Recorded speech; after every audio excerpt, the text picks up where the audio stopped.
Vikramshila IAS coaching institute 14 बीघा ऋषिकेश। प्राचीन भारत का इतिहास कर रहे थे हम लोग, एंशिएंट हिस्ट्री ऑफ इंडिया। आज हमारा टॉपिक है बौद्ध धर्म, वेरी वेरी वेरी इंपॉर्टेंट। तो ईसा पूर्व 6ठी शताब्दी के धार्मिक आंदोलन का एक प्रतिफल बौद्ध धर्म का उद्गम था। महात्मा बुद्ध द्वारा प्रतिपादित यह धर्म न केवल भारत में लोकप्रिय हुआ बल्कि अन्य पड़ोसी देशों में भी इसका प्रसार हुआ। ये बड़ी बात है कि जो बौद्ध धर्म था, अगर आप देखेंगे तो पड़ोसी देशों में, अफगानिस्तान में भी था, बामियान की प्रतिमा है वहां पर, है ना, और बहुत दूर तक गया और साउथ ईस्ट की तरफ तो गया ही गया, इंडोनेशिया से लेके, मलेशिया से लेके, उधर फिर ऊपर जापान से लेके कई देशों तक गया। चीन में बौद्ध धर्म, तिब्बत में बौद्ध धर्म, है ना। जैन धर्म नहीं फैल पाया ज्यादा, क्योंकि जैन धर्म क्या था, अति एक्सट्रीमिस्ट था, अतिवादी। जो अहिंसा थी उसका इतना पालन करना पड़ता था कि जो संभव नहीं था एक सामान्य मनुष्य के लिए। लेकिन बौद्ध धर्म जो था वो मध्यम मार्गीय था, इसलिए काफी आगे तक फैला हुआ। ठीक है, और इस देश में भी था बौद्ध धर्म। फिर शंकराचार्य होते हैं आपके, आदिगुरु शंकराचार्य, वो क्या करते हैं, वो ज्ञान मार्गी थे। उन्होंने शास्त्रार्थ किया, सबको हराया उन्होंने शास्त्रार्थ में, और फिर सनातन धर्म की पुनर्स्थापना की। प्रछन्न बौद्ध कहा जाता है किनको, आदिगुरु शंकराचार्य। इसको कहां हुआ था जन्म आदिगुरु शंकराचार्य का? हाँ जी, अरे यार, आदिगुरु शंकराचार्य भाई कलाडी, केरल, नंबूदरी ब्राह्मण परिवार में। इसीलिए बद्रीनाथ के रावल नंबूदरी ब्राह्मण होते हैं आज भी। दक्षिण से आते हैं वो लोग, विवाह नहीं करते वो लोग, ये पता है। बद्रीनाथ के जो रावल होंगे, जो पुजारी होंगे मेन, वो कौन होते हैं, केरला से आते हैं, कलाडी से आते हैं, नंबूदरी ब्राह्मण होते हैं। वो विवाह नहीं करते हैं वो लोग, पता है। और जो आदिगुरु शंकराचार्य की जो समाधि है वो केदारनाथ मंदिर के पीछे है। ठीक है, और ज्योतिर्मठ में अगर आप जाएंगे, जोशी मठ में, तो वहां पर भी जो एक गुफा है वो आदिगुरु शंकराचार्य ने वहां पर तपस्या की थी। कहां पर? जोशी मठ में। कौन सा मंदिर है जोशी मठ में? नरसिंह मंदिर। ठीक है जी, धस रहा है कि जोशी मठ।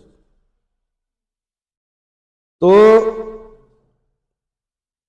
ये बता दिया मैंने। आज भी अनेक देशों में लोक प्रचलित है। इसने मानव को प्रेम पूर्वक जीने की राह दिखाई।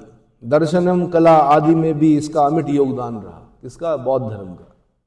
ठीक है, तो महात्मा बुद्ध के प्रारंभिक जीवन के बारे में पढ़ते हैं। महात्मा बुद्ध का जन्म 563 ईसा पूर्व। सबसे पहले तो ये याद कर लीजिए, कब? 563 ईसा पूर्व। क्या कंफर्म है? हाँ, लगभग कंफर्म है। चाइना में कैंटन एक जगह पड़ती है, उन कैंटन बिंदुओं को भी अगर आप गिनेंगे तो लगभग 563 ईसा पूर्व के आसपास क्या आता है, महात्मा बुद्ध का जन्म माना जाता है। ठीक है, तो 563 ईसा पूर्व में कपिल वस्तु के लुम्बिनी नामक स्थान पर शाक्य क्षत्रिय कुल में हुआ था, इसलिए शाक्य मुनि कहा जाता है। महावीर स्वामी ज्ञानत्रिक क्षत्रिय थे और महात्मा बुद्ध क्या थे? शाक्य क्षत्रिय थे। क्या थे? शाक्य क्षत्रिय, इसलिए उनको शाक्य मुनि कहा जाता है।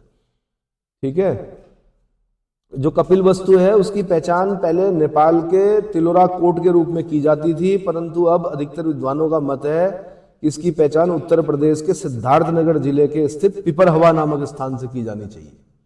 पहले हम बोलते थे कि तिलोरा कोट नेपाल में, अब हम बोलते हैं पिपरहवा। पिपरहवा कहाँ पड़ा आपका? उत्तर प्रदेश में, सिद्धार्थनगर जिले में पड़ता है। तो कपिल वस्तु की पहचान वहां से की गई है। ठीक है, तो महात्मा बुद्ध के पिता का नाम शुद्धोदन था। इनकी माता का नाम महामाया या माया देवी था। महामाया रामग्राम के कोलीय गणराज्य की कन्या थी। तो अगर आपसे पूछेंगे कि महात्मा बुद्ध की माता किस वंश की थी, तो कोलीय वंश की थी। किस वंश की? रामग्राम के कोलीय थे ना, गणराज्य जब हम पढ़ रहे थे तो वहां की थी इनकी माता। जब महामाया गर्भवती थी तो उन्हें एक स्वप्न देखा कि एक सफेद हाथी उनके गर्भ में प्रवेश कर रहा है, इसलिए हाथी को बुद्ध के गर्भस्थ होने का प्रतीक माना जाता है। तो ऐसा पूछते हैं कि बौद्ध धर्म में हाथी किसका प्रतीक है, तो बुद्ध के गर्भ में आने का प्रतीक है। किसका? जब बच्चा जनन का समय निकट आया तब महामाया ने अपने पति शुद्धोधन से मायके यानी नहर देवदह जाने का आग्रह किया। रास्ते में ही लुम्बिनी ग्राम यानी सिद्धार्थनगर जिले का आधुनिक रुम्मनदेई कि आम्रकुंज में साल वृक्ष के नीचे महामाया ने एक शिशु को जन्म दिया। उनके जन्म स्थान की पुष्टि अशोक द्वारा स्थापित स्तंभ से होती है। इसमें लिखा है कि हिद्द बुद्धे जाते साक्य मुनीति हिद्द भगवे जाते थी, यानी यहाँ बुद्ध पैदा हुए, यहाँ भगवान पैदा हुए, हिद्द भगवे जाते थी, है ना। अशोक ने एक वहां पर क्या कर रखा है, स्तंभ लेख की स्थापना की थी आगे चलकर, जिसमें बोला था कि क्योंकि यहाँ पर बुद्ध पैदा हुए, क्योंकि यहाँ पर भगवान पैदा हुए, इसलिए मैं यहाँ का टैक्स घटाकर 1/8 कर रहा हूँ।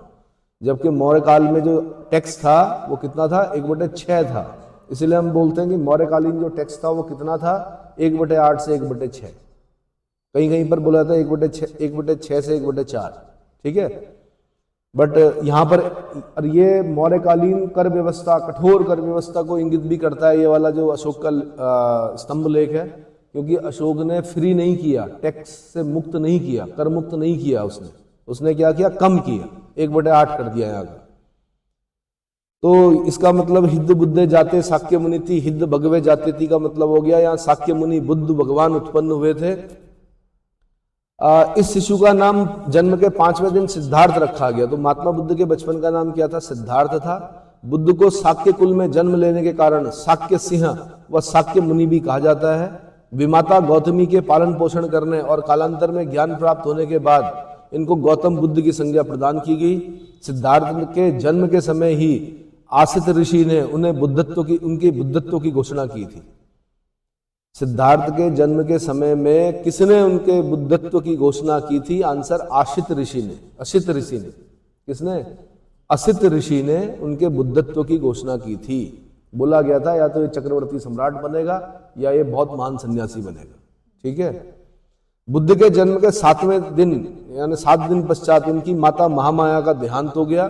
तदनंतर बुद्ध का लालन पालन उनकी विमाता मौसी प्रजापति गौतमी ने किया। प्रजापति गौतमी महामाया की छोटी बहन थी और इनका भी विवाह शुद्धोधन से ही हुआ था, ठीक है।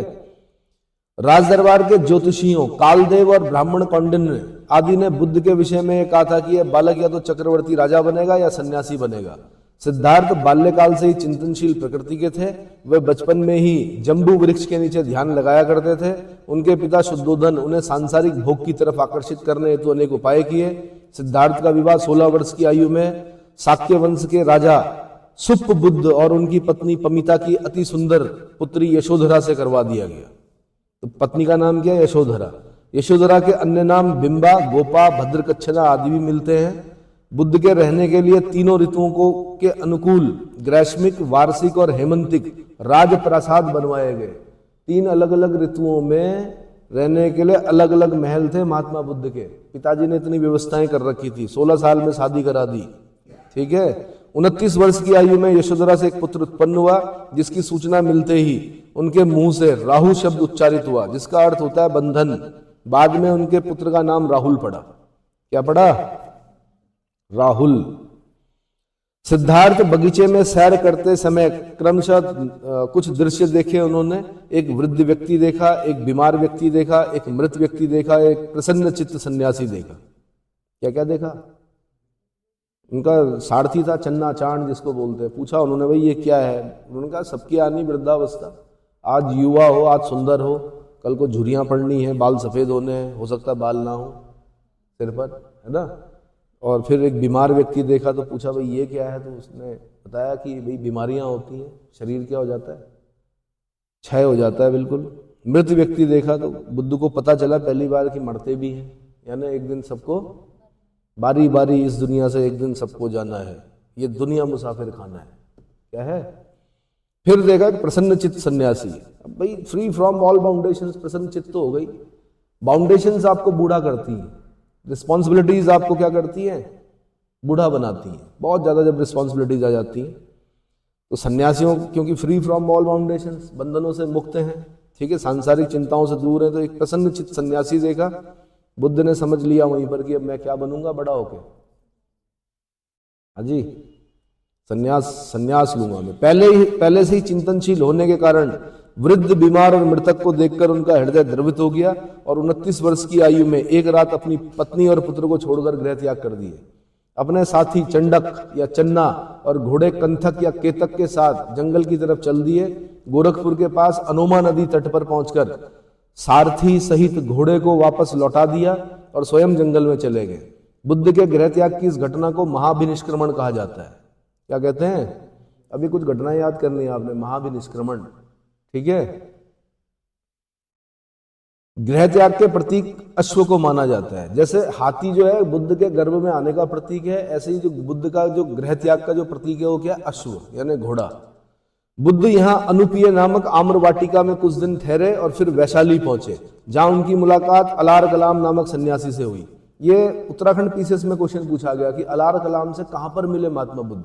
आंसर वैशाली में मिले। कहां पर मिले? वैशाली। ये नाम पहले भी बताया था मैंने, जब अजातशत्रु पढ़ रहे थे। अजातशत्रु के समय में वैशाली की एक क्या बोलते हैं, नगर वधु थी आम्रपाली, उसके बारे में बताया था मैंने आपको। ठीक है। तो वैशाली याद रखना। अलार कलाम नामक सन्यासी से मिले जो सांख्य दर्शन के आचार्य थे। ये सांख्य दर्शन जगह जगह देख रहे भाई, कपिल मुनि, कपिल का सांख्य यानी जैन धर्म वाले भी सांख्य दर्शन को पढ़ रहे हैं। महात्मा बुद्ध ने भी सांख्य दर्शन की क्या की? दीक्षा ली। किससे? अलार कलाम से। इन्हें केशपुत्र के कलाम की संज्ञा से भी अभिहित किया जाता है। सर्वप्रथम इन्हीं से बुद्ध ने प्रथम उपदेश लिया, परंतु संतुष्ट न होने पर वहां से राजगृह पहुंचे, जहां रुद्रक रामपुत्र के आश्रम में पहुंच गए और वहां पर भी वे संतुष्ट नहीं हुए। रुद्रक रामपुत्र अब उरुवेला यानी गया के निकट, बिहार में पड़ता है गया, फाल्गु नदी के तट पर है ना। उरुवेला गया के समीप पहुंचे और वहां 5 ब्राह्मण साथियों कौंडिन्य, भद्दीय, वप, आंज और असज्जी के साथ कठोर तपस्या करने लगे। इसी समय सुजाता नामक एक स्त्री ने उन्हें बरगद के वृक्ष के नीचे खीर खिलाई। इससे खिन्न होकर 5 ब्राह्मण उनका साथ छोड़कर चले गए। तत्पश्चात बुद्ध ने निरंजना नदी यानी फाल्गु नदी गया के तट पर पीपल वृक्ष के नीचे प्रतिज्ञा से ध्रुव समाधि लगाई कि अब वह ज्ञान प्राप्ति के पश्चात ही उठेंगे। 7 दिन और 7 रात की अखंड समाधि के पश्चात 8वें दिन वैशाख पूर्णिमा के दिन 35 वर्ष की अवस्था में उनको ज्ञान प्राप्त हुआ और अब वे बुद्ध कहलाए। क्या कहलाए? ये जो 5 ब्राह्मण थे ना, इनके साथ इन्होंने जब काया क्लेश किया, भूखा प्यासा रहकर तपश्चर्या की, तो क्या हो गया? शरीर क्षीण हो गया, बिल्कुल जान नहीं रही शरीर में। ठीक है। रंग बिल्कुल क्या हो गया? डल पड़ गया। तो तब बुद्ध ने क्या किया? सुजाता नाम ऐसा लगता है कि इन्होंने यहाँ पर जाति प्रथा का परित्याग कर दिया। सुजाता जरूर नाम है इसका, लेकिन ये निम्न जातीय कोई बालिका है जिसके हाथों से खीर खाई। इससे ब्राह्मण नाराज हो गए कि भाई तपस्या की बात हुई थी, है ना, और तुमने क्या कर दिया? बीच में तपस्या को भंग कर दिया, तुमने खीर खा ली इसके हाथों की। तो वो चले गए। लेकिन आगे चलकर फिर मिलते हैं वो, उनको फिर ज्ञान जब प्राप्त हो जाता है महात्मा बुद्ध को, तो उसके बाद जब उपदेश देंगे वो, तो इन 5 ब्राह्मणों को देंगे यश नामक धनाढ्य के साथ। ठीक है। क्या ज्ञान प्राप्त हुआ बुद्ध को? बचपन से पढ़ रहे हैं आप कि जी क्या बोलते हैं, निरंजना नदी के तट पर गया में पीपल वृक्ष के नीचे वैशाख पूर्णिमा के दिन ज्ञान प्राप्त हुआ। क्या ज्ञान प्राप्त हुआ उन्हें? वैशाख पूर्णिमा के दिन ही बुद्ध का जन्म हुआ था, वैशाख पूर्णिमा के दिन ही ज्ञान प्राप्त हुआ, वैशाख पूर्णिमा के दिन ही बुद्ध की क्या हुई? मृत्यु हुई। इसीलिए वैशाख पूर्णिमा का जो त्योहार होता है वो सबसे बड़ा त्योहार है बौद्धों का। क्या ज्ञान प्राप्त हुआ उन्हें? बता सकते हैं? ये ज्ञान प्राप्त हुआ कि ईश्वर नहीं होता है। क्या नहीं होता है? बुद्ध अनिश्वरवादी थे और बुद्ध ने अपौरुषेय नहीं माना वेदों को। लकड़ी का जलना शुद्धि मत मानो ब्राह्मण, ऐसा कहा उन्होंने कहा यज्ञ उज्ञ करने से कुछ नहीं होता है। समझ में आया? उन्होंने कहा पृथ्वी अपने कार्यकरण सिद्धांत से चलती है। पृथ्वी पर जो भी हो रहा है वो अपना एक सिद्धांत है उसका, उसके हिसाब से चल रहा है। कोई परमपिता ब्रह्मा सृष्टि के क्या नहीं है? रचयिता नहीं है। ये सब ज्ञान प्राप्त हुआ उन्हें। जिस वृक्ष के नीचे उन्हें ज्ञान प्राप्त हुआ उसको बोधि वृक्ष कहा गया और बुद्धत्व प्राप्त करने की घटना इतिहास में संबोधि की संज्ञा से सुप्रसिद्ध हुई। तो क्या बोला जाता है उनके ज्ञान प्राप्ति घटना को? संबोधि। क्या बोलते हैं? संबोधि। अब सिद्धार्थ गौतम बुद्ध हो गए और इन्हें तथागत बोलते हैं। सत्य हो ज्ञान जिसका, तथागत मतलब सत्य है ज्ञान जिसका, दैट इज तथागत। बुद्ध का एक नाम तथागत भी है, तथागत भी कहा गया। उनके अनुयायी बौद्ध कहे गए। आज भी बोध गया बौद्धों का तीर्थ स्थल बना हुआ है। बुद्धा सर्किट बन रहा है। मोदी जी ने बुद्ध से संबंधित जितने भी स्थान है उनको एक सर्किट बनाया जा रहा है अच्छा मतलब इंफ्रास्ट्रक्चर डेवलप किया जा रहा ताकि जो बौद्ध लोग हैं वो क्या कर सकें, वहां पर दर्शन कर सकें और देश विदेश से भी लोग आए। बुद्ध ज्ञान प्राप्ति के पश्चात 2 बंजारों तपस्या और मल्लिक को अपना सेवक बना दिया। जाति प्रथा त्याग दी इन्होंने। यहाँ पर इन्होंने अपना जो पहले 2 शिष्य बनाए वो कौन थे? बंजारे। बंजारे मतलब निम्न जाति। तपस्या और मल्लिक को उन्होंने क्या किया? अपना सेवक बना लिया। बुद्ध ने अपना पहला उपदेश उन 5 ब्राह्मणों को दिया जो उरुएला में उनका साथ छोड़कर ऋषिपत्तन सारनाथ आ गए थे। बुद्ध ने सारनाथ में जो अपना प्रथम उपदेश दिया उसे धर्म चक्र प्रवर्तन कहा गया। तो जैसे महाभिनिष्क्रमण हो गया, संबोधि हो गया, उसके बाद क्या हो गया? धर्म चक्र प्रवर्तन, पहला उपदेश जो दिया उन्होंने। सारनाथ को मृगदांव भी कहा जाता है, डियर पार्क। मृगदांव मतलब डियर पार्क टाइप का, ठीक है। ऐसी मान्यता है कि बुद्ध ने इन 5 ब्राह्मणों को हीनयान का उपदेश दिया। तत्पश्चात रिद्धकूट पर्वत यानी रत्नागिरी पर महायान का उपदेश दिया। रिद्धकूट पर्वत रत्नागिरी पर महायान का उपदेश दिया। बुद्ध को संबोधि यानी पूर्ण ज्ञान में दुख और उनके कारणों का ज्ञान हुआ। क्या ज्ञान हुआ बुद्ध को? संसार दुखमय है, दुख का कारण तृष्णा है, दुख का निरोध संभव है, दुख निरोध गामिनी प्रतिपदा। 4 चीजें पता चली बुद्ध को। क्या पता चली? कि संसार क्या है? दुखमय है। क्या सच में संसार दुखमय है? कैसे?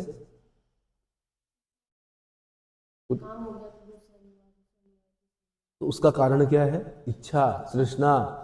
क्योंकि तुम चाह रही हो कि नहीं हुआ, इसलिए दुखी हो। इच्छाओं का दमन कर दो, इच्छाओं को त्याग दो, अपने आप ही दुख भी क्या हो जाएंगे? समाप्त हो जाएंगे। मोर एक्सपेक्टेशंस लीड्स टू फ्रस्ट्रेशन। ज्यादा जब एक्सपेक्टेशंस हो जाती हैं तो क्या होता है? फिर फ्रस्ट्रेशन होता है। क्या होता है? नहीं भाई, माना कोई व्यक्ति चाह रहा हो कि मैं खूब सारा धन कमाऊं और दिन भर मेहनत करने के बाद भी शाम तक 100 रुपए ना कमा पा रहा हो, तो क्या हो गया? वो फ्रस्ट्रेट हो गया। कारण क्या था उसके पीछे? इच्छा।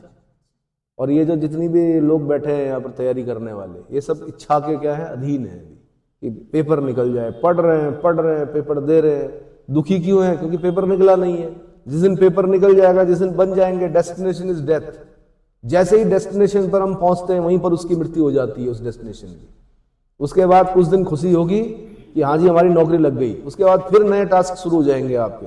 ज्वाइनिंग कहाँ मिलेगी, प्रमोशन कब होगा, इंक्रीमेंट कब होगा, बहुत काम हो गया, सरकारी नौकरी बेकार है, छोड़ेंगे नहीं। लेकिन 1 तारीख को तनख्वाह मिलेगी, वो आपको बांध के रखेगी। क्या करके रखेगी?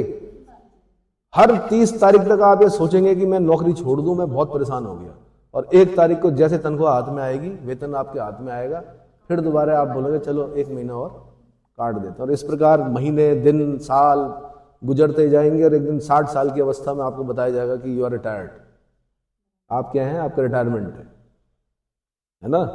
और आप ही का कोई कुलीग जो होगा वो बीते हुए लम्हों की कसक साथ तो होगी गाना गाएगा, माला पहनाएगा, आपको खिलाएगा पिलाएगा और आपको बोलेगा चलो आप बहुत अच्छे थे, बहुत अच्छा काम किया आपने, ठीक है।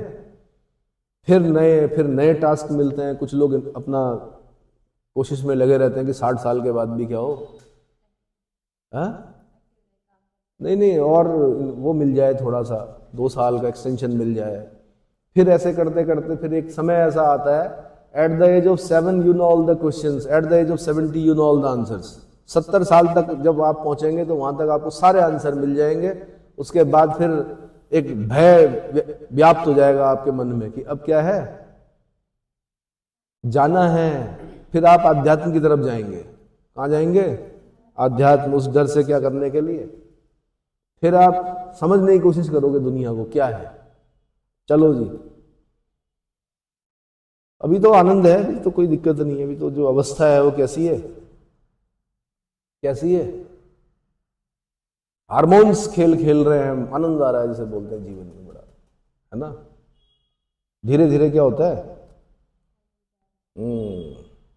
तो बुद्ध ने 5 ब्राह्मणों को हीनयान का उपदेश दिया, ये बता दिया मैंने। तत्पश्चात रिद्धकूट पर्वत रत्नागिरी पर महायान का उपदेश दिया। बुद्ध को संबोधि यानी पूर्ण ज्ञान में दुख और उनके कारणों का ज्ञान हुआ। ज्ञान प्राप्ति के पश्चात उन्होंने इसका प्रचार करने का निश्चय किया और इसी क्रम में उन्होंने निरंतर यात्रा की। बुद्ध की यात्रा का मार्ग जो था वो क्या हुआ कि 5 ब्राह्मणों को ऋषि पत्तन में उपदेश देने के पश्चात बुद्ध काशी गए। कहां गए? बनारस, जहां का हर पत्थर पारस, वो शहर है बनारस। काशी गए, कौशेय नामक वस्त्र बनता था यहाँ पर, इसलिए इसका नाम क्या? काशी है। वहां पर यश नामक श्रेष्ठ पुत्र ने अपने माता पिता, पत्नी, पुत्र और मित्र आदि के साथ बुद्ध की शिष्यता ग्रहण कर ली। यश नामक धनाढ्य जो था, बहुत अमीर आदमी था यश, ठीक है, श्रेष्ठी, सेठी जिनको कहते हैं आज हम, श्रेष्ठी पुत्र, अपने माता पिता, पत्नी, पुत्र और मित्र आदि के साथ बुद्ध की शिष्यता ग्रहण कर ली। काशी के बाद बुद्ध पुनः ऋषि पत्तन यानी सारनाथ आए और यहीं पर अपना प्रथम वर्षा काल बिताया। प्रथम वर्षा काल कहां बिताया बुद्ध ने? आंसर सारनाथ में। बुद्ध का कहना था बुद्ध वर्षा काल में हिलते नहीं थे कहीं, 4 महीने वर्षा काल के जो थे एक स्थान पर बैठ जाते थे। उनका भी मानना यह था कि वर्षा काल में इधर उधर ज्यादा नहीं जाना चाहिए, ठीक नहीं होता है कि। सारनाथ से बुद्ध उरुवेला गए, जहां पर मार्ग में भद्र के नेतृत्व में 30 धनी युवक मिले, जिन्हें बुद्ध ने अपना शिष्य बना लिया।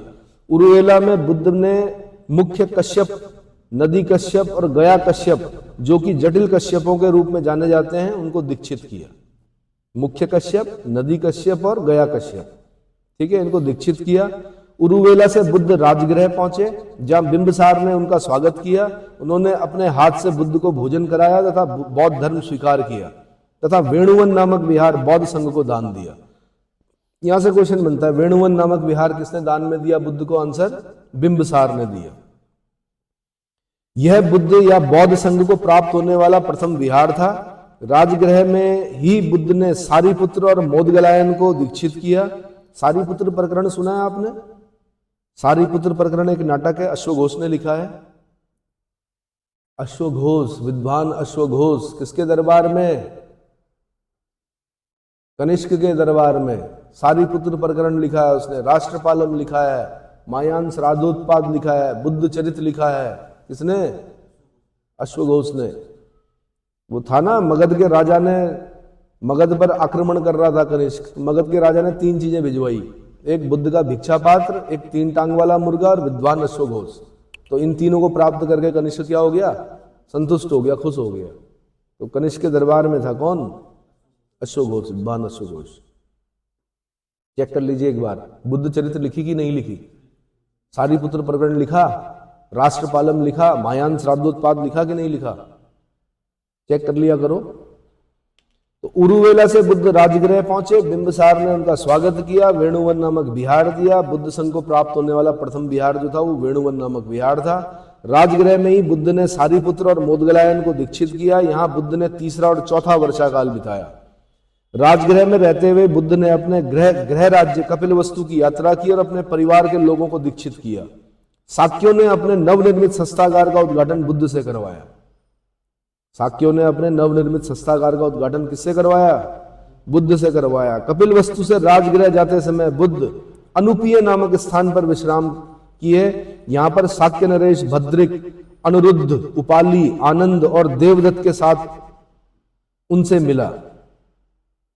इन सभी को बुद्ध ने अपने मत में दीक्षित किया और आनंद को अपना व्यक्तिगत सेवक बना लिया। प्रिय शिष्य कौन था उनका? आनंद। यह ध्यान रखना, इतना बड़ा विद्वान व्यक्ति बुद्ध, वो भी दास प्रथा के समर्थक थे, क्योंकि राजकुमार थे। बचपन में भी मेरे ख्याल से दास दासियां थी, बाद में भी क्या हुआ, शिष्य मिल गए, उनको अपना क्या सेवक बना लिया। यानी बुद्ध के 2 चीजें बड़ी कंट्रोवर्शियल हैं। एक, वो स्त्रियों को पुरुषों के समान अधिकार देने के समर्थक नहीं थे, नंबर 1, ये कंट्रोवर्शियल है। और नंबर 2, वो दास प्रथा का समर्थन करते थे। इतना समझ में आ गया। राजगृह से बुद्ध वैशाली गए, जहां लिच्छवियों ने उन्हें आमंत्रित किया था। लिच्छवियों ने बुद्ध का राजा की तरह स्वागत किया। उस समय लिच्छवी राज्य में महामारी फैली हुई थी। लिच्छवियों का मानना था कि बुद्ध के आगमन व दर्शन से यहाँ महामारी दूर हो जाएगी। लिच्छवियों ने बुद्ध के निवास हेतु महावन में कूटाग्रशाला का निर्माण करवाया। वैशाली की नगरवधु आम्रपाली ने बौद्ध संघ को आम्रवाटिका दान दी। आम्रवाटिका किसने दान दिया? आंसर, वैशाली की नगरवधु आम्रपाली। और बालिका नामक महिला ने बालिकाराम विहार दान में दिया। बालिका नामक महिला ने बालिकाराम विहार दान में दिया। यही वैशाली में ही प्रथम बार बुद्ध ने अपने परम शिष्य आनंद के अनुरोध पर अपनी विमाता प्रजापति गौतमी को बौद्ध संघ में प्रवेश करने की अनुमति दी। आनंद ने अनुरोध किया अपने गुरु से, बुद्ध से, कि महिलाओं को भी प्रवेश दो। बुद्ध ने एक बड़ी कंट्रोवर्शियल बात की यहाँ पर। बुद्ध ने कहा कि अगर महिलाओं का प्रवेश नहीं होगा तो ये धर्म 10,000 साल तक चलेगा, लेकिन क्योंकि अब तुम्हारे कहने पर मैं महिलाओं को प्रवेश दे रहा हूं, किसमें? बौद्ध धर्म में, बौद्ध संघ में, इसलिए अब ये जो ये धर्म जो है ये अब 1000 साल से ज्यादा नहीं चलेगा। ठीक है, तो जो पहली शिष्या है उनकी महिला शिष्या वो महाप्रजापति गौतमी है।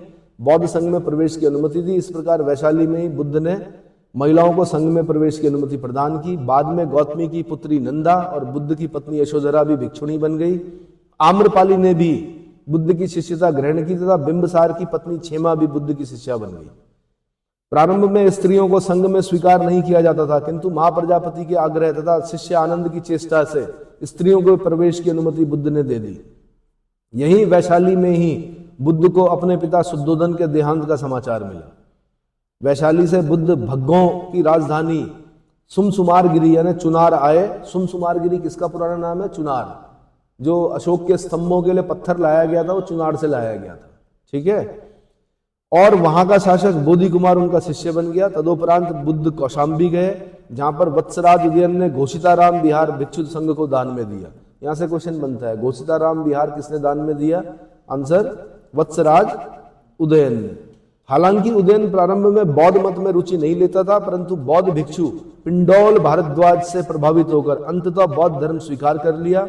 अवंती नरेश प्रद्योत ने भी बुद्ध को अपने यहाँ आमंत्रित किया था, परंतु वृद्धावस्था के कारण वहां जाने में असमर्थता जताते हुए उन्होंने अपने शिष्य महाकच्चायन को उपदेश देने हेतु भेजा। बूढ़े हो गए थे बुद्ध भी। ठीक है भाई, तो जो बौद्ध विहार है ये बता देता हूं मैं। जेतवन विहार जो है वो श्रावस्ती में है, निग्रोधा राम विहार कपिलवस्तु में है, कूटागारशाला वैशाली में है, आम्रवन वैशाली में है, वेणुवन और यष्टिवन जो है वो राजगृह में है, सीतवन जो है वो डुंगेश्वरी पर्वत की तलहटी में बोध गया में। कौशाम्बी से बुद्ध वेरांजा यानी ब्रज मथुरा गए। वहां के शासक अवंती पुत्र को अपना शिष्य बना लिया। बुद्ध ने चंपा और कजंगल की भी यात्रा की थी। बुद्ध ने श्रावस्ती की यात्रा की। बौद्ध धर्म का सर्वाधिक प्रचार कौशल राज्य में ही हुआ था। यहां से क्वेश्चन बनता है, सर्वाधिक प्रचार कहां हुआ? कौशल राज्य में हुआ। बुद्ध के सर्वाधिक अनुयायी कौशल राज्य से ही बने थे। कौशल नरेश प्रसेनजीत ने अपने परिवार के साथ बुद्ध की शिष्यता ग्रहण की तथा संघ के लिए पुब्बाराम नामक विहार बनवाया था।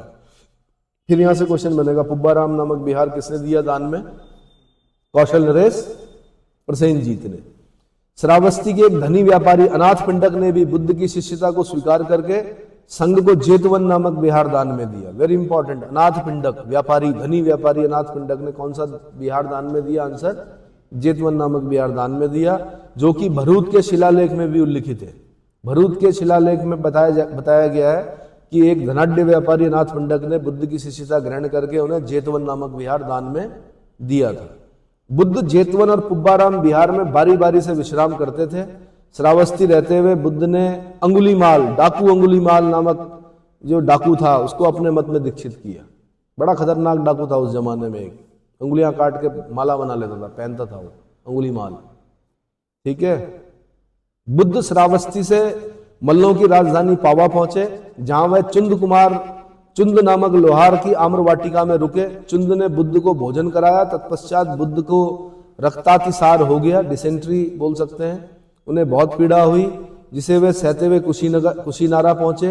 अंततः बुद्ध ने हिरण्यवती नदी के तट पर मल्लों के साल वन में अंतिम विश्राम किया और अपना अंतिम उपदेश सुभद्र को देते हुए कहा कि सभी संघातिक वस्तुओं का विनाश होता है, अपनी मुक्ति के लिए उत्साहपूर्वक प्रयास करो। 483 ईसा पूर्व में बुद्ध का महापरिनिर्वाण प्राप्त हुआ। अंततः राम संभार तट पर, नदी के तट पर बुद्ध का दाह संस्कार किया गया। राम संभार नदी के तट पर बुद्ध का दाह संस्कार किया गया। बुद्ध के महापरिनिर्वाण की तिथि का निर्धारण कैप्टन रिकॉर्ड की गणनाओं पर आधारित है। कैंटन रिकॉर्ड की गणनाओं पर आधारित है। कैंटन बिंदु मैंने बताए थे आपको, चाइना में एक जगह पड़ती कैंटन। महापरिनिर्वाण सूक्त के अनुसार बुद्ध के शरीर धातु के 8 भाग किए गए, जिन पर राज्यों और गणराज्यों ने स्तूपों का निर्माण करवाया। ये 8 भाग किस किस को मिले? कपिल वस्तु के शाक्यों को मिले, वैशाली के लिच्छवियों को मिले, रामग्राम के कोलियों को मिले, वेठ द्वीप के ब्राह्मणों को मिले, पावा और कुशीनारा के मल्लों को मिले, अल्लकप के बुलियों को मिले, बुली, पिपली वन के मोरियों को मिले और मगधराज अजातशत्रु को मिले। तो इन्होंने इन जो भस्मावशेष थे या जो उनकी क्या थी धातुश्री मंजूषा, मतलब जो उनके जलाने के बाद जो अवशेष, जो राख बची हुई थी या जो भी उनके दंत अवशेष रहे होंगे, इनके 8 भाग किए गए। इतना समझ में आ गया? इतना समझ में आया? इसके बाद में बुद्ध के उपदेश और शिक्षाएं बता रहा हूं।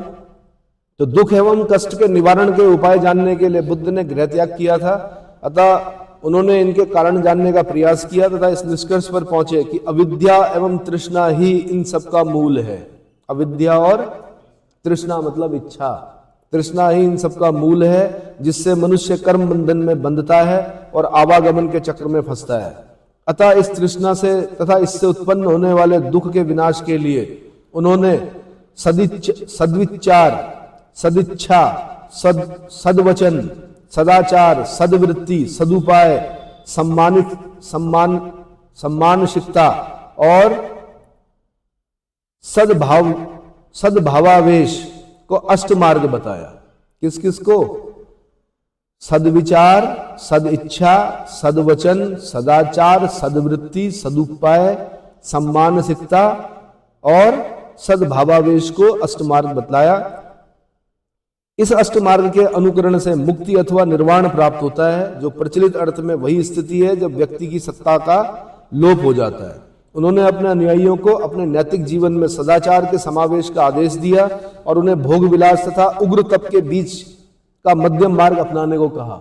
संक्षेप में बौद्ध धर्म के जो प्रमुख सिद्धांत हैं उनको बता रहा हूं मैं। तो 4 आर्य सत्य, महात्मा बुद्ध ने अपने प्रथम उपदेश में ही 4 आर्य सत्य यानी सत्य चतुष्य का उल्लेख किया, जिसमें उनकी समस्त शिक्षाएं समाहित हैं। नंबर 1 दुख, नंबर 2 दुख समुदाय, नंबर 3 दुख निरोध और चौथा दुख निरोध गामिनी प्रतिपदा। और दुख निरोध गामिनी प्रतिपदा के बाद में अष्टांगिक मार्ग। ठीक है, तो दुख क्या है? उन्होंने कहा दुख ही जीवन का सत्य है। अपने अनुभव द्वारा महात्मा बुद्ध इस निष्कर्ष पर पहुंचे कि वास्तव में यह संसार दुखमय है। उनके अनुसार इस संसार में दुख ही दुख है। मनुष्य को विभिन्न कारणों से दुख उठाना पड़ता है। उन्होंने बताया कि वृद्धावस्था भी दुख है, रोग भी दुख है, प्रिय वस्तु का वियोग भी दुख है, अप्रिय वस्तु के साथ संयोग भी दुख है। यह उनका प्रथम आर्य सत्य है। यह भी बता देता हूं कि अगर आप बहुत प्रसन्न हैं तो उसके लिए आपके दिमाग में सेरोटोनिन और डोपामिन जिम्मेदार है। ऐसा लगता है कि बुद्ध ने ज्ञान के उस प्रकाष्ठ को प्राप्त कर लिया था कि सेरोटोनिन और डोपामिन समाप्त हो गया था, इसीलिए उन्हें संसार कैसा लगा? दुखमय लगा। लेकिन आपको नहीं लग रहा है, आपको संसार सुखमय लग रहा है, बड़ा आनंद है, प्रसन्नता है सुबह उठते ही, है ना? क्यों है? क्योंकि सेरोटोनिन और डोपामिन का लेवल ठीक है अभी। लेकिन जब क्या होता है कि बहुत सारी रिस्पॉन्सिबिलिटीज आ जाती हैं, जैसा कि आपने माता पिता दादा दादी उनको देखा होगा, जब सत्यता का ज्ञान बोध हो जाता है तो फिर धीरे धीरे सेरोटोनिन और डोपामिन क्या होता है? काम होने लग जाता है। जब सत्यता की ओर जाता है मनुष्य, है ना? छोटा बच्चा, उसे कुछ पता ही नहीं है, उसे जन्म मरण कुछ पता ही नहीं है। धीरे धीरे बड़ा होता है व्यक्ति, जब पहली बार देखता है कि कोई मर गया, कोई बीमार हो गया, कोई ऐसा हो गया वैसा हो गया, तब उसका क्या होता है? सेरोटोनिन और डोपामिन का लेवल कम होना शुरू होता है। समझ में आ गया? दूसरा दुख समुदाय, प्रत्येक वस्तु का कोई ना कोई कारण अवश्य होता है। दूसरे आर्य सत्य में बुद्ध ने बताया कि दुख के उत्पन्न होने का मुख्य कारण अविद्या और तृष्णा है। इनकी सहकारिता से ही दुखों की उत्पत्ति होती है। सहकारिता का आशय कार्य कारणवाद से है, जिसे बुद्ध ने प्रतीत्य समुत्पाद की संज्ञा दी है। प्रतीत्य समुत्पाद ही बुद्ध की शिक्षाओं का सार है। क्या है? यानी किसी के होने पर, यानी प्रतीत्य जिसको बोलते हैं, किसी के होने पर किसी अन्य की उत्पत्ति यानी समुत्पाद। तो बुद्ध की शिक्षाओं का सार क्या? प्रतीत्य समुत्पाद। किसी के होने पर किसी अन्य की उत्पत्ति। वस्तुतः संसार के समस्त दुखों का सामूहिक नाम जरा मरण है। क्या है? जरा मरण से अविद्या तथा दुख समुदाय है। और दुख समुदाय में 12 कड़ियों यानी 12 निदान बताए गए हैं, जो एक दूसरे से उत्पन्न होने के कार्य कारण है। नंबर 1 अविद्या, क्षणिक वस्तुओं को सुखद समझ लेना अविद्या है। नंबर 2 तृष्णा यानी इच्छा करना। क्या है? तृष्णा इच्छा करना है। स्पर्श भोगों से संयोग, स्पर्श क्या है? भोगों से संयोग। अगला क्या है? वेदना अनुभूति, वेदना अनुभूति। आपने देखा होगा जो महान संत होते हैं वो जीवन में ना तो किसी भोग विलास में नहीं जाते हैं, वो इसीलिए वो क्या प्रसन्न रहते हैं। मतलब ज्यादा, बहुत ज्यादा संबंध भी क्या होते हैं? अरे बहुत ज्यादा संबंध भी क्या होते हैं? दुख का कारण बनते हैं। क्या बनते हैं? दुख का कारण बनते हैं। स्पर्श यानी भोगों से संयोग, वेदना अनुभूति, संस्कार छाप स्मृति वासनाएं। संस्कार में क्या आता है? छाप स्मृति और वासनाएं। अगला विज्ञान भोगों की चेतना, किसी वस्तु विशेष के बारे में सोचना। उपादान जन्म का कारण, उपादान मतलब जन्म का कारण। नाम रूप, आठवां बताया नाम रूप, भौतिक शरीर और मन। अगला बताया हमने षडायतन यानी मन और 5 इंद्रियां, मन और 5 इंद्रियां। अगला 10वां भव यानी कर्म। अगला जाति यानी पुनर्जन्म। अगला जरा मरण, दुखों का सामूहिक नाम। ये 12 चीजें बताई उन्होंने, ठीक है। अविद्या, तृष्णा, स्पर्श, वेदना, संस्कार, विज्ञान, उपादान, नाम रूप, षडायतन, भव, जाति और जरा मरण। अब आधे दुख का कारण तो यही होगा कि आपने अपना सुबह फेसबुक या इंस्टाग्राम खोला होगा तो उसमें आपके मित्र कहाँ किसी बर्फ में घूमते हुए दिखाई दे रहे होंगे और आप क्या कर रहे हो? किताब लेके बैठे हुए हो यहाँ पर। दुख का एक कारण ये भी हो सकता है, नहीं? और अभी आपको ये हो जाए कि भाई सब कुछ खाना पीना जाना आना रहना फ्री, चलो बर्फ देखने, अचानक से क्या हो जाएगा? वो दुख समाप्त हो जाएगा और क्या हो जाएगा? चलो मसूरी, मसूरी चलो, है ना? फिर जैम में फंसोगे, फिर दुख का कारण बनेगा। फिर आप सर पकड़ोगे कि क्यों आए होंगे हम यहाँ। चलो, द्वादश निदान में अविद्या और संस्कार का संबंध भूतकाल के पूर्व जन्म से है, जाति और जरा मरण का भावी जीवन से, जबकि तृष्णा, स्पर्श, वेदना, विज्ञान, उपादान, नाम रूप, षडायतन और भव कर्म का संबंध वर्तमान जीवन से है। ये भी ध्यान रखना थोड़ा सा। द्वादश निदान में अविद्या और संस्कार का संबंध भूतकाल के पूर्व जन्म से है। जो अविद्या और संस्कार हमारे हैं वो हमारे पूर्व जन्म से संबंधित हैं, ऐसा बुद्ध ने बताया। जाति और जरा मरण का भावी जीवन से संबंध बताया, जबकि तृष्णा, स्पर्श, वेदना, विज्ञान, उपादान, नाम रूप, षडायतन और भव कर्म का संबंध वर्तमान जीवन से बताया। इनकी सहकारिता अर्थात प्रतित्व समुत्पाद ही संस्कृति यानी जन्म मरण का कारण बनता है। इस चक्र का अंत तभी संभव है जब अविद्या का नाश हो। यही बौद्ध दर्शन का प्रतित्व समुत्पाद है, जिससे बौद्ध दर्शन का क्षण भंगवाद सिद्धांत यानी संसार की प्रत्येक वस्तु क्षणिक है और उसमें सदैव परिवर्तन होता रहता है, उत्पन्न हुआ। क्षण भंगुरवाद कहां पर? बौद्ध धर्म में पढ़ते हैं हम। और सिर्फ बौद्ध धर्म में नहीं दिखता है क्षण भंगवाद। आपके आदिगुरु शंकराचार्य ने भी बोला है कि जो भी चीजें हैं वो क्या नश्वर है ना? बल्कि मैंने आपको बताया भी था शायद, क्या बोला उन्होंने? विद्युत चंचलम जीवितम, क्या बताया था? एक श्लोक बोला ना उन्होंने, आदिगुरु शंकराचार्य ने। क्या बोला? आदिगुरु शंकराचार्य ने भी कहा, आयुर्नश्यति पश्चिदाम प्रतिदिनम याति क्षयम यौवनम प्रत्यायन्ते गता पुनर्न दिवसा कालो जगत भक्षका लक्ष्मी स्तोय तरंग भंगचपला विद्युत चंचलम जीवितम। यानी आयु रोज रोज क्षीण हो रही है। आयु नश्यति पश्चिदाम प्रतिदिनम याति क्षयम यौवनम, यौवन भी है वो क्या हो रहा है? धीरे धीरे क्षय हो रहा है। प्रत्यायन्ते गता पुनर्न दिवसा, जो दिन एक बार चला जा रहा है दोबारा नहीं आ रहा है। कालो जगत भक्षका, काल अर्थ में क्या है? जगत का भक्षण करने के लिए बैठा हुआ है। लक्ष्मी हमेशा की तरह चंचल है और जीवन जो है विद्युत की तरह अभी है और थोड़ी देर बाद नहीं है। समझ में आया? तो जो आप यहां पर पढ़ रहे हैं वो आप आदिगुरु शंकराचार्य के उसमें भी पढ़ सकते हैं। तो क्षण भंगवाद सिद्धांत समझ में आ गया। संसार की प्रत्येक वस्तु क्या क्षणिक है और उसमें सदैव परिवर्तन होता रहता है। ये बताया किसने? महात्मा बुद्ध ने। ठीक है, इसलिए दंभ नहीं करना चाहिए, चाहे वो सौंदर्य का हो, चाहे वो वाहन का हो, चाहे वो पद का हो, प्रतिष्ठा का हो, सम्मान का हो, चाहे जिन जिन चीजों से दंभ पैदा होता है वो नहीं करना चाहिए, क्योंकि सब क्या है? क्षणिक है। आज है कल नहीं है।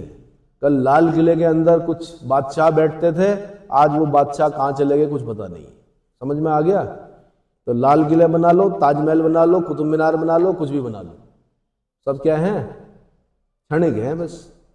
अगला है दुख निरोध। दुख का मूल कारण अविद्या एवं तृष्णा का विनाश होने से दुख का विनाश हो जाएगा। यही दुख निरोध है जो बुद्ध का तीसरा आर्य सत्य है। इसी दुख निरोध यानी समाप्ति को ही निर्वाण कहा गया है। यही जीवन का चरम लक्ष्य है। यह जीवन काल में भी प्राप्त किया जा सकता है। निर्वाण का अर्थ दुखों का विनाश है, ना कि जीवन का विनाश। कैवल्य प्राप्त करने के लिए मरना पड़ता है भाई, जैन धर्म में मरने के बाद कैवल्य प्राप्त होता है। लेकिन यहां पर बताया गया कि निर्वाण जो है वो जीवन काल में भी प्राप्त किया जा सकता है। महात्मा बुद्ध ने ऐसा बताया। निर्वाण का अर्थ दुखों का विनाश है, ना कि जीवन का विनाश। ये भी ध्यान रखना, ठीक है। जन्म मरण के चक्र से मुक्त हो जाने का अर्थ दुखों का विनाश हो जाना है। बुद्ध ने निर्वाण की अवस्था को वर्णनातीत बताया है। अगला है चौथा जो चीज बताई उन्होंने, दुख निरोध गामिनी प्रतिपदा, यानी बौद्ध ग्रंथ दीर्घ निकाय के अनुसार दुख निरोध प्रतिपदा के 3 साधन सील, समाधि और प्रज्ञा को मूलतः बुद्ध ने बताया था। धर्मचक्र प्रवर्तन सूक्त के अनुसार कालांतर में सील से 2 और समाधि तथा प्रज्ञा से 3 साधन और निश्चित किए गए, जो अष्टांगिक मार्ग की संज्ञा से विहित किए गए। तो अष्टांगिक प्रतिपदा बौद्ध धर्म का चतुर्थ आर्य सत्य है, जिन्हें ब्रह्मयान, देवयान, मध्य प्रतिपदा व भिक्षुओं का कल्याण मित्र भी कहा गया है। ब्रह्मयान, देवयान, मध्य प्रतिपदा व भिक्षुओं का कल्याण मित्र भी कहा गया है। अष्टांगिक मार्ग क्या है?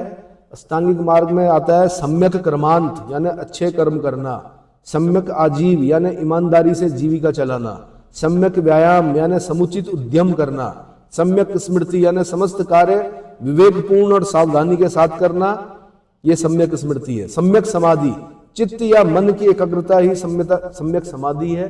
सम्यक दृष्टि, नीर क्षीर विवेक दृष्टि ही सम्यक दृष्टि है। इससे हम सत्य असत्य, पाप और पुण्य में विवेद कर पाते हैं। 4 आर्य सत्यों की पहचान भी सम्यक दृष्टि से ही होती है। सम्यक संकल्प, हिंसा, द्वेष, आसक्ति आदि से मुक्त विचार ही सम्यक संकल्प है।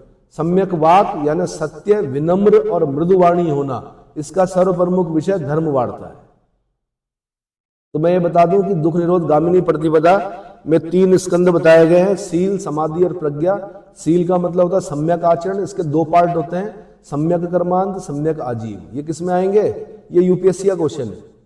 सील में क्या आएंगे? सम्यक कर्मांत और सम्यक आजीव। दूसरा आता है समाधि यानी सम्यक ध्यान। इसमें क्या क्या आता है? इसमें आता है सम्यक व्यायाम, सम्यक स्मृति और सम्यक समाधि। और तीसरा आता है प्रज्ञा स्कंद, जिसका मतलब है सम्यक ज्ञान। इसके भी 3 पार्ट है, सम्यक दृष्टि, सम्यक संकल्प और सम्यक वाक। सम्यक वाक, इतना समझ में आ गया? इसके बाद बता रहा हूं मैं निर्वाण के बारे में। पाली में से निब्बान कहा गया है, जिसका अर्थ है मुक्ति पाने की स्थिति। बौद्ध धर्म के अनुसार निर्वाण लालच, घृणा, भ्रम आदि की अग्नि से मुक्ति है। बुद्ध के अनुसार निर्वाण मन की वह परम शांति की स्थिति है जो तृष्णा, क्रोध और अन्य विषादकारी मन स्थितियों से परे है। बुद्ध ने इसे वर्णनातीत बताया है, यानी इसका वर्णन नहीं किया जा सकता। इस अवस्था में तृष्णा यानी इच्छा का अंत हो जाता है। मनुष्य सभी प्रकार के दुखों और पुनर्जन्म से छुटकारा पा जाता है। बौद्ध धर्म में निर्वाण और महापरिनिर्वाण की 2 अवधारणाएं हैं। निर्वाण की स्थिति में दुखों का अंत होता है तथा यह इसी जीवन में प्राप्त हो जाता है, जबकि महापरिनिर्वाण मृत्यु के पश्चात ही संभव है। महापरिनिर्वाण मृत्यु के पश्चात ही संभव है। इतना समझ में आ गया? इतना समझ में आया? ठीक। इसके बाद बौद्ध धर्म के सील। महात्मा बुद्ध ने अपने चौथे आर्य सत्य दुख निरोध गामिनी प्रतिपदा में सील अर्थात नैतिकता पर बहुत बल दिया। बुद्ध ने निर्वाण प्राप्ति हेतु ज्ञान को आवश्यक माना है, परंतु वे ज्ञान को नैतिकता से ऊपर रखने को प्रस्तुत नहीं थे। ज्ञान की अपेक्षा नैतिकता पर उन्होंने अधिक बल दिया। उनके अनुसार सील ही ज्ञान प्राप्ति का माध्यम है।